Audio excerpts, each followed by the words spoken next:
Dito kami sa school. Kukuha ng books. Ay man, hindi pala naka-video to.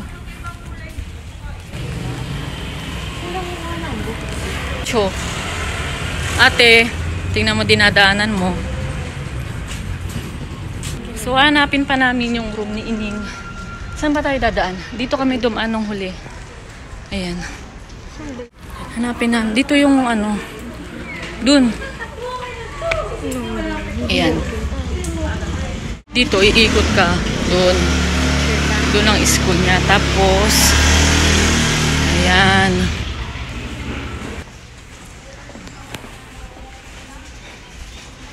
Dito. Aywan ko kung saan. Ayun, baka maapakan. Ayan ang room ni Ining. Ang ganda. O, maaliwalas. Sunrise. Hi. Ano pong name? Ano name? Sabrina Bonifacio po. Ayan, ang ganda oh. Ang ganda ng room. Ang linis. Ma'am, bagong pintura lahat. Ano po? Ayan, pauwi na kami. Nakuha na namin yung box. Ayan, dito ko siya nilagay. Sa kayo room ni Julia. Saan tayo dadaan natin? Dito. Dito ko na idaan. Ayan oo, pwede ka rin dumaan dito. Ayan, tapos ito yung gym nila dito sa may gilid. Ayan, malaki ang gym. At saka napakalinis talaga dito sa Santo Tomas North Central School. Ayan, ito yung pinakang gym nila. Ayan. Ayan oh.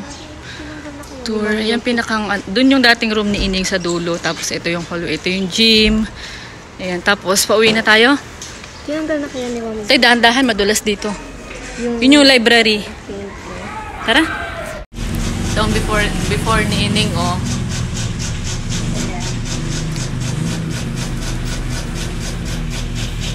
Bye. Bye. Balikan kita mamaya. Hi. Time check muna tayo. Wala pa akong benta. Umalis kami ni Ining kaninang umaga, mga 7:30. Nagpunta kaming school. Kumuha kami ng books ni Ining. Tapos pagka uwi namin, hindi na pala muna kami umuwi. Diretso kami doon sa parlor. Kasi nga pinaayos ko yung book ni Ining. Kasi magpapasok na sila sa Martes 29. Pasukan na nila. So pinaayos ko yung book niya. Ang sabi ni ate, hindi daw po pwede ng Brazilian. Kasi parang ganun din lang. Parang katulad niyang ganyan sa akin na dry na dry. So gusto ko kay Ining, paiiksiyan ko yung book niya. Kaya iniwan ko na siya doon. Sabi ko ate siya ng bahala. Kanina nagdala ako ng lunch niya, tapos mamaya mga 2 PM pagkatapos mababad, ibababad kasi yun ng 2 hours, tapos plancha, tapos babad uli kasi nga first time yung buhok ni Ining na mariban, malagyan ng gamot. 2,000 yun. Tatawa ako sa asawa ko, sabi niya 500 daw yun.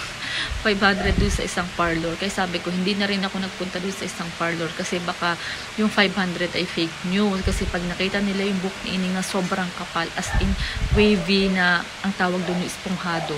Esponghado daw ang tawag doon, sabi niya ate doon sa parlor kanina. 3,500 niyang hinihingi kasama na yung Brazilian para daw smooth yung buhok ni Ining. So mamaya titignan ko yung alalabasan. So hindi naman na siguro lugi. Ayan, nagpalit muna ako ng damit kasi nga mamaya babalik ulit ako doon sa parlor. Pero syempre ngayon magbebenta muna ako kasi wala pa akong benta simula kaninang umaga. Okay ka naman. Napuno na stories ko. Paano nakita ko ka? Gusto ko yung ano yung inilawan yung ganito. Na-relax ka doon. Parang masakit. Wow.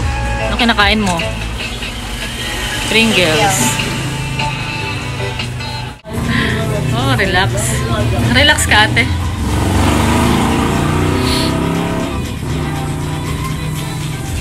Magkulangot ka ate.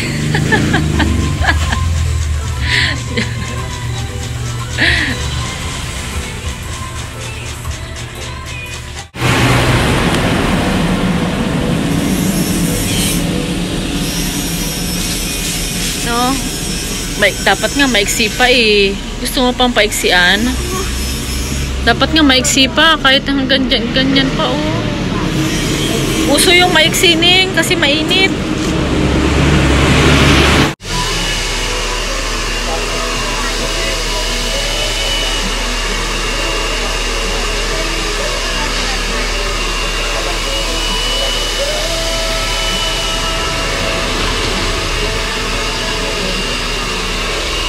Ayan, oo. Ayoko na ipaplancha. Bakit?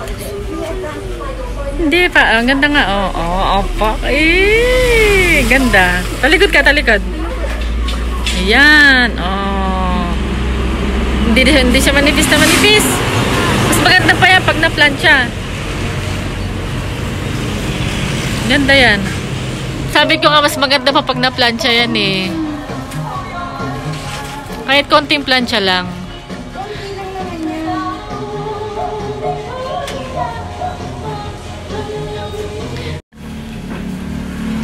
Ayan oh. Ha? Huwag hindi pwede. Ayaw mo naman pa-exian, oh, di ba? Ganyan na. Nga. Ay.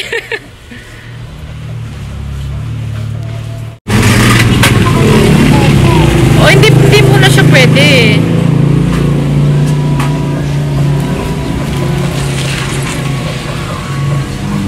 Pakita mo kay Anit mamaya.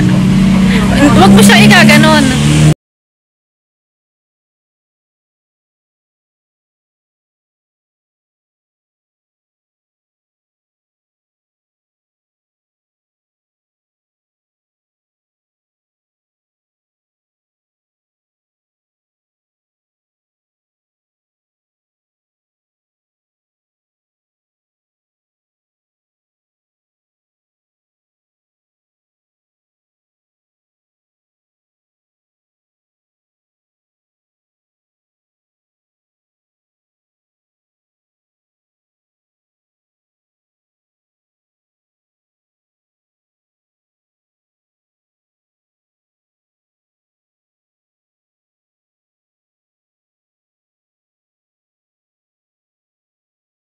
Ayan, so dito na kami sa bahay. Ayun yung anak ko, nagpa-reband na siya.